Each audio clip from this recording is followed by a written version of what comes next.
चड्डी में धमकी देने लगे कि चड्डी में यहाँ से गायब हो जाओगे, चड्डी में तुमको पटना भेजा जाएगा और तुम्हारा कैमरा माइक बाइक सब रख लिया जाएगा, नंगे यहाँ से पैदल जाओगे और इस तरीके से जाना पड़ेगा। और तुम्हारे जैसा यूट्यूबर बहुत सारे हमने देखे हैं। घटना है, बड़ी खबर है। इस पर में कोई यदि मीडिया इस पर में इंक्वायरी करना चाहेगा तो आप इंक्वायरी करने नहीं देंगे। ये तो एक तरह से ये हुआ कि आप दबंगई दिखा रहे हैं। दूसरी बात है कि कोई रिपोर्टिंग करने गया, आप उसको किस हैसियत से रोक रहे थे? आप मौसा हैं, आप गार्जियन हो सकते हैं, घर के मालिक तो आप नहीं थे, और आप क्यों रोके? ये संदेह की स्थिति पैदा करती है ना। मीनाक्षी होटल पटना, राजधानी पटना स्थित, और यहाँ पे हम आए तो हमें रिपोर्टिंग करने से मना किया गया और यहाँ पे उनके मौसा जी बैठे हुए जैसा आप देख रहे होंगे, और इन्होंने सीधे रिपोर्टिंग करने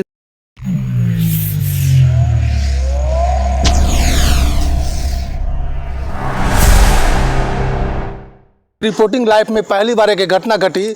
मैं तकरीबन 10-12 साल से इस फील्ड में हूँ, लेकिन 10-12 साल में पहली बार ऐसी घटना घटी बिहार के अरवल ज़िला में कुर्था गांव के पास एक सूरा गांव है, कुर्था के पास सूरा गांव है, जहां पर एक पुलिस कांस्टेबल जो पटना में मीनाक्षी होटल में उसकी मौत हो जाती है, और उसकी मौत उसके पति ही 9:30 बजे, कल दिन के 9:30 बजे 2 पिस्टल से 2 गोली चलाया और पूरा होटल जो है ना खून से लबालब हो गया। हम उसकी बात को अलग करते हैं। हम लोग ग्राउंड रिपोर्टिंग वास्तविकता को जानने के लिए हम सूरा गाँव में आए, और सूरा गाँव में आने के बाद जैसे हम वहाँ पर आते हैं तो उस लड़की के मौसा बैठे हुए रहते हैं, और मौसा हम लोग के साथ तू मैं यहाँ तक हम लोग को ग्राउंड रिपोर्टिंग नहीं करे, वो अपने आप को पत्रकार बता रहे थे। उनका नाम था अरुण यादव। मेरे साथ और सहयोगी पत्रकार हैं, सत्यम जी हैं और बीबू जी हैं। जो सबसे ज़्यादा जो हॉट डिस्कस होने लगा सत्यम जी से होने लगा और हमसे होने लगा, उसका बीबू जी से होने लगा, और राजेश भाई भी थे, वो भी साथ में थे। हम बात कर रहे हैं, सत्यम जी हमसे जुड़ रहे हैं जो पटना फोरम चलाते हैं, और बीबू जी जुड़ रहे हैं हमारे साथ जो मास इंडिया चलाते हैं। सत्यम जी, सबसे पहले हम आप ही से बात करना चाहेंगे कि थोड़ा जो हॉट डिस्कस होने लगा आपके साथ हो रहा, फिर उसके बाद हम काउंटर करने लगे थे। क्या ऐसा आपके लाइफ में ऐसा हुआ था कि रिपोर्टिंग करने जाए और साला घर वाले आदमी जो है आपको रिपोर्टिंग करे, वो कहा कि परमिशन लेकर, रिपोर्टिंग में परमिशन लेना पड़ता है क्या? सबसे पहली बात मैं आपको बतला दूं शंभू जी कि जो वो तथाकथित व्यक्ति जिनका आप नाम अरुण यादव बता रहे हैं, मैं उनका नाम भी नहीं पूछ पाया, उन्होंने नाम भी नहीं बताया, और उनका सीधा कहना था तुम पे आ गए, और उनका सीधा कहना था, मैंने एक विजुअल लिया कि आप रिपोर्टिंग नहीं करने दे रहे हैं, तो सीधा उनका कहना था कि तुम यहाँ से चले जाओ, तुम लोग नहीं, तुम लोग को चड्डी में धमकी देने लगे कि चड्डी में यहाँ से गायब हो जाओगे, चड्डी में तुमको पटना भेजा जाएगा और तुम्हारा कैमरा माइक बाइक सब रख लिया जाएगा, नंगे यहाँ से पैदल जाओगे और इस तरीके से जाना पड़ेगा। और तुम्हारे जैसा यूट्यूबर बहुत सारे हमने देखे हैं। 15-18 साल का मेरा कैरियर है, मैं प्रिंट मीडिया हूँ, और हमने जब 1-2 प्रिंट मीडिया वरिष्ठ पत्रकार का नाम उनको लिया तो बोला कि जरूरत थोड़ी है कि मैं सबका नाम जानूं, और हम लोग से पूछ रहे थे कि आप लोग मतलब यूट्यूब पे हो, यूट्यूबर का कोई औकात नहीं होता है। हाँ, और हम ये खबर आपको करने से रोकते हैं और खबर नहीं देंगे आपको। हमने उनसे पूछा कि सिर्फ ग्राउंड रिपोर्ट है, वो मौसा जी थे ना, तो मौसा जी तो घर के मालिक नहीं होता है ना, घर के मालिक नहीं थे। घर में सारी महिलाएं वहाँ निकल के देख रही थी, गाँव वाले वहाँ पीछे इकट्ठा थे, गाँव वाले कुछ नहीं बोल रहे थे, सारे गाँव वालों को बुरा लग रहा था। मुझे 2 महिलाओं ने रास्ता दिखाया कि बउआ इधर से आप चले जाइए, और वो ये धमकी दे रहे थे कि आपको यहाँ पे चड्डी से और इस तरीके से आपके बाइक और मोबाइल छीन ली। इस तरह की गुंडागर्दी जो एक तथाकथित पत्रकार खुद को कह रहा है। सबसे बड़ी बात है कि खुद अपने आप को पत्रकार घोषित कर रहे हैं, और एक पत्रकार दूसरे पत्रकार को इज्जत नहीं कर रहे हैं, वो पत्रकार है भी नहीं, उनसे मतलब नहीं है। सबसे बड़ी बात है कि आपके दूरा पे कोई गया है, मैं उनको बार बार बोल रहा हूँ कि मैं आपका गेस्ट हूँ, आपके दूरा पे आऊँ, आप कुछ पूछे नहीं, वो अलग बात है, लेकिन आप इस तरीके से जो धमकी दे रहे हैं, वो तो सीधी धमकी दे रहे हैं ना कि चड्डी खुलने के बाद क्या होता है शंभू जी? चड्डी खुलने का बात ये होता है कि आप मारने की धमकी दे रहे हैं ना।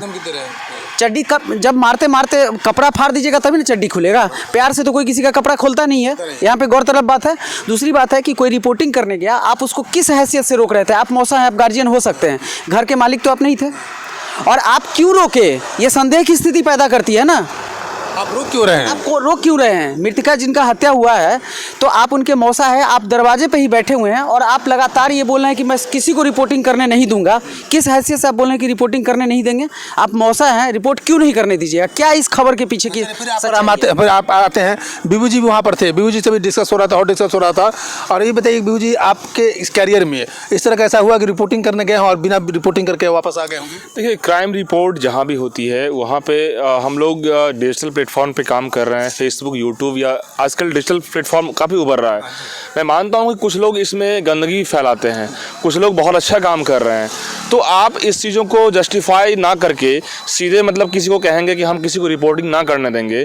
जिस तरीके से तथाकथित यहाँ जो है मौसा जो है, जिस तरीके से कांस्टेबल जिसकी मौत हुई है मीनाक्षी और पटना की मीनाक्षी होटल में, जिस तरीके से उनको मारा गया, और जिस तरीके से हम लोग ग्राउंड रिपोर्ट करने यहाँ पे आए, और जहाँ पे ग्राउंड रिपोर्ट करने का मतलब होता है कि आप वास्तविकता दिखाएं कि एक्चुअली जेन्युइनली क्या घटना हुई है। यदि उनकी माता है, पिता है, जो भी रिलेटिव है, वो तो बताएंगे ना आखिर डेथ होने का रीजन। क्योंकि घर यदि मौत हुई है उसको यूं ही दबा दीजिएगा, अपने अंदर में रख दीजिएगा, तो इससे क्या निष्कर्ष निकलेगा। हाँ, मानते हैं कि आपको उन्होंने जैसे ही हम उनके पास गए, हम लोग कहे कि हम लोग मीडिया से कुछ जानकारी लेने के आए हैं, ग्राउंड रिपोर्ट करने। वो कहते हैं कि यूट्यूब क्या होता है, यूट्यूब तो गंदगी फैलाया हुआ है। मेरा मतलब ये समझिए कि आपको जानकारी यदि है या नहीं है, आप पहले ही कैसे जस्टिफाई कर देंगे कि भैया गंदगी फैलाया जाता है। दूसरी बात, हम आपको सीधा बताना चाह रहे हैं कि जिस तरीके उनका रवैया था ना दोस्तों, जो कि उनका नाम है अरुण कुमार, जो कि वो मौसा है, कांस्टेबल वो कह रहे हैं कि कांस्टेबल का मौसा है। लेकिन आपको समझ में आ रहा होगा कि आखिर ये क्या वजह है, आखिर ये क्या हो रहा है। सबसे बड़ी बात यह है कि आखिर इस तरह की घटना क्यों हो रही है। तो इस तरीके का जो भी घटनाएं हैं वो उस पर में ग्राउंड रिपोर्ट यदि कोई मीडिया पत्रकार करता है, इस पर में ये सवाल तो उठता है। ये सवाल उठता है। हाँ, बिल्कुल। बात कर रहे हैं इस बात को लेकर के। आप सत्यम जी इधर थोड़ा सा जाइए। लास्ट में आपने जो किस बात के लिए आप एक विजुअल बनाने लगे।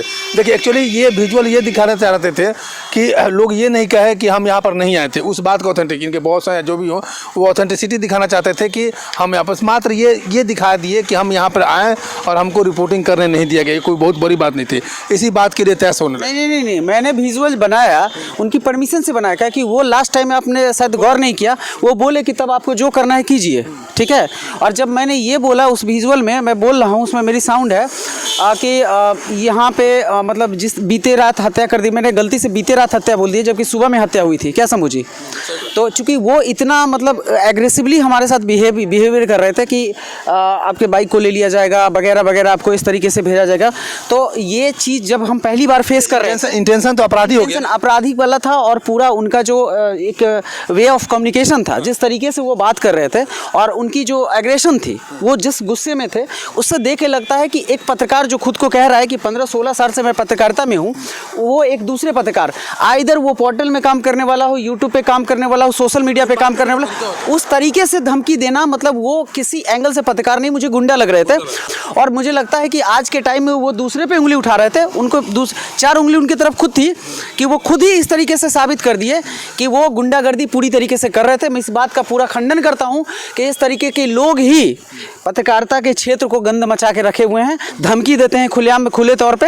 हाँ, लेकिन फिर मैंने सोचा कि बहुत काम बाकी है और इस तरह की चीज़ें रिपोर्टिंग के दौरान देखने को मिलती है, तो मैंने इस चीज़ को उतना ज़्यादा तवज्जो नहीं दिया। लेकिन चूंकि ये बोलना ज़रूरी है कि लोगों को भी पता चले कि एक प्रिंट मीडिया का पत्रकार बताने वाला व्यक्ति, जिसके रिलेटिव कांस्टेबल की हत्या कर दी जाती है कल पटना के मीनाक्षी होटल में गोली मार के, और हम जब ग्राउंड रिपोर्ट करने आते हैं तो सो कॉल्ड खुद को मौसा कहने वाला वो व्यक्ति दरवाजा पे बैठा मिलता है और जैसे पहरेदारी कर रहा हो, और मेरे बाइक लगते हैं, प्रेस देखते हुए भी वो समझ गए, और सीधे उनका इंटेंशन और बोलने का तरीका जो था वो बहुत ज़्यादा एग्रेशन के साथ बेइज्जती करने वाला, कि आदमी भाग जाए खुद ही परेशान होके, हैरान परेशान होके। और वही हुआ, मुझे जो लग रहा था वही हुआ। मैंने पहले भी बताया कि 1-2 सीनियर रिपोर्टर की मैंने बात की, उन्होंने साफ पहचानने से मना कर दिया, बोला कि मैं उनको नहीं जानता हूँ। और इस तरीके से आप भी थे मौका वारदात पे, वहाँ पे थे आप, और सीधे धमकी देके उन्होंने बोला कि मैं आपको एक शब्द भी नहीं बोलने दूंगा, यहाँ पे नहीं बोलने दूंगा। चलिए देखिए, एक पत्रकार जो है ना दूसरे पत्रकार को धमकी देते हैं, जान से मारने की धमकी नहीं देते हैं, लेकिन जिस तरह से बातें करते हैं कि आपको हम नंगा करके भेजेंगे, मोटरसाइकिल छीन लेंगे, बाइक छीन लेंगे, अगर ये काउंटर हम लोग भी करते तो कुछ भी हो सकता था, लेकिन हम लोग एक पत्रकारिता का एक जो अदा होता है, जो अदब होता है, उस अदब को बनाए रखा। आप ही बताइए कि आप इतना मतलब कि बहुत सारे जगह रिपोर्ट करने जाते हैं, तो यदि प्रथम दृष्टिया यदि कोई रिपोर्ट करने जाएगा तो उसको आप कैसे भगाएंगे? नहीं, आपका सबसे पहले रिपोर्ट, अब मत, ठीक है, आपकी इच्छा नहीं है, हम नहीं जानकारी देंगे या कुछ नहीं बताएंगे, लेकिन आप किसी को मतलब आपके यहाँ यदि कोई 100 किलोमीटर दूर से जाने की को जानना चाह रहा है कि आपके घर में घटना हुई है, तो हम जानना चाह रहे हैं कि कैसे हुई, तो मतलब कि आप उसको ठीक बताने के बजाय बीच बीच में ये भी बात बोल रहे थे आप लोग अपने फायदे के लिए आते, अब ये बताइए देखिए फायदा क्या है? घटना हुई है, घटना में क्या फायदा और क्या लॉस। यदि आपको लगता है कि कोई आपके साथ यदि यूट्यूब या फेसबुक के जरिए कोई गलत कर रहा है, तो उस पर जो गलत कर रहा है उस पर आवाज उठाइए ना। आप रैंडमली सीधा कह देते हैं कि हम यूट्यूब सबको मान लेते। अब एक चीज बताइए, सैटेलाइट्स मीडिया यदि काम कर रही है तो सैटेलाइट्स मीडिया में सबको कह दीजिएगा गलत आदमी है, गलत न्यूज चैनल है। अब यदि कोई मीडिया आपके पास जाएगी तो कोई भी प्रिंट में, यदि प्रिंट मीडिया में की बात करूं तो प्रिंट मीडिया में सारे काम करने वाला सही है क्या? नहीं सही है ना। तो डिजिटल मीडिया में कुछ लोग यदि गड़बड़ है तो उसको नोटिस कीजिए ना। आप सबको यदि एक ही कह दीजिएगा कि सब लोग गड़बड़ है, तो वाकई में कहीं ना कहीं वो निशाना किस पे जाएगा? ये आप पे जाएगा। और ठीक ऐसा ही लग रहा है यहाँ पे, जिस तरीके से इस गांव में हम जानने की कोशिश की कि परिजन से कि कैसे घटना हुई है, हम दोनों पक्ष की बात रखने की कोशिश करते कि आखिर ये घटना कैसे हुई, क्यों हुई। मीनाक्षी होटल में जिस तरीके से इनकाउंटर किया गया, गोली मारा गया, ये तो बड़ी खबर है ना। घटना है, बड़ी खबर है। इस पर में कोई यदि मीडिया इस पर में इंक्वायरी करना चाहेगा तो आप इंक्वायरी करने नहीं देंगे। ये तो एक तरह से ये हुआ कि आप दबंगई दिखा रहे हैं किसी को, या कहीं ना कहीं आप में कमी दिख रही है, कहीं ना कहीं कमी दिख रही है। ये इशारा तो आपके ऊपर में ही पड़ेगा ना, चूंकि पुलिस। शंभू जी देखिए, एक बात शंभू जी देखिए, अगर उनको सीधी सी बात है, मीडिया का एक दायरा होता है, सब लोगों का दायरा है, उसी तरह मीडिया का भी एक दायरा है। मीडिया एथिक्स ये कहता है कि अगर मैं सामने वाले का विजुअल्स कर रहा हूँ तो उनके परमिशन से लूँगा, ठीक है। अगर उनको विजुअल में नहीं आना है या उनको बात नहीं करनी, उन्होंने क्यों बोला कि तब जो करना है आप कीजिए, अपने हिसाब से रिपोर्ट कीजिए। वो बोल रहे थे कि सबसे पहले आप लोग जहानाबाद जाके रिपोर्ट कीजिए। तो क्वेश्चन है, वो हमारे कंपनी के एमडी थे, कंपनी के ऑनर थे। ये हमारी इच्छा है ना कि हम जहानाबाद पहले जाएं या आपके पास पहले आएं या बाद में आए। वो अगर उनको बात नहीं करनी थी, वो सीधे प्यार से भी बोल सकते थे कि आप लोग जा सकते हैं, हमें कोई बयान नहीं देना है, बयान से बच रहे हैं। जबकि घर की सारी महिलाएं वहाँ पे पीछे से आके खड़ा था, कुछ बोलने किया गया हो कि इस मामले में किसी को कोई बयान नहीं देना है, ठीक है। और आपके सूत्र ने आपको बताया ना कि कोई प्रॉब्लम नहीं है, आप जाइए बात कीजिए। जिसकी चर्चा उन्होंने की थी कि अगर उनसे बात होती है तो आप बताइए। हर जगह शंभू जी, यहाँ भी थाना है, यहाँ भी पुलिस है, यहाँ भी एसपी साहब हैं, हर चीज़ मॉनिटर करते हैं ऑल ओवर सारा चीज़ें की। क्योंकि देखिए कोई भी चीज़ें लॉ एंड ऑर्डर के तहत ही होता है, आपको पता होना चाहिए। आप मनमर्जी नहीं कर सकते हैं ना। आपको यदि दिक्कत है तो थाना यहाँ भी है ना अगल बगल में, यहाँ भी बात करने की बात आती है, हम वहाँ से भी बात करेंगे। हर जगह के थाना, constable, SP, DSP, each and everything law and order है, सबसे बात करेंगे ना। तो हर जगह हम इससे आगे बढ़ेंगे, वहाँ भी थाना है बगल में और इससे भी लॉ एंड ऑर्डर है, तो हर जगह से बात करने की बात आती है। लेकिन आखिर किसी के घर पे जाना एज ए गेस्ट, आप ही बताइए, आपके घर में कोई घटना हुई, आपके पास जाएंगे तो आप भगा दीजिएगा। आप कहिएगा कि नहीं यहाँ से जाइए, आपको हम कुछ भी कर देंगे। अरे सिंपली आपसे बात करने की कोशिश कर रहे हैं, हम बोलेंगे जानकारी, अब ठीक है आपकी मर्जी, आप मत दीजिए, आप मत। सबसे दुख की बात यह है कि आप इतने गंदे तरीके से भगा रहे हैं, जलील कर रहे हैं, तो मतलब कि पत्रकार होकर के अपने आप को पत्रकार के। तो ये देखिए लाइफ में पहली बार 3 पत्रकार हैं, 3 नहीं 4 पत्रकार हैं, और चारों पत्रकार के लाइफ में पहली बार ऐसी घटना घटी कि जब हम ग्राउंड रिपोर्टिंग पर वास्तविकता दिखाने की जाते हैं तो वहाँ पर घर वाले तो कोई दिक्कत नहीं है, लेकिन घर वाले उस लड़की के जो मौसा है, जो बाहर से आकर के दरवाजे पर बैठ जाते हैं और रिपोर्टिंग करने के लिए मना करते हैं। और रिपोर्टिंग के साथ साथ ये भी धमकी देते हैं कि अगर आप लोग कुछ आगे रिपोर्टिंग करते हैं तो आपकी गाड़ी मोबाइल यहीं पर रख लेंगे और चड्डी के साथ आप लोग यहाँ से भेज देंगे। हालांकि हम लोग काउंटर करते, हम लोग यहाँ भी पुलिस प्रशासन कानून है और कानून का सहारा लेते, लेकिन हम लोग को कहीं और जाना था, हम लोग अपने समय को बर्बाद नहीं करना चाहते थे।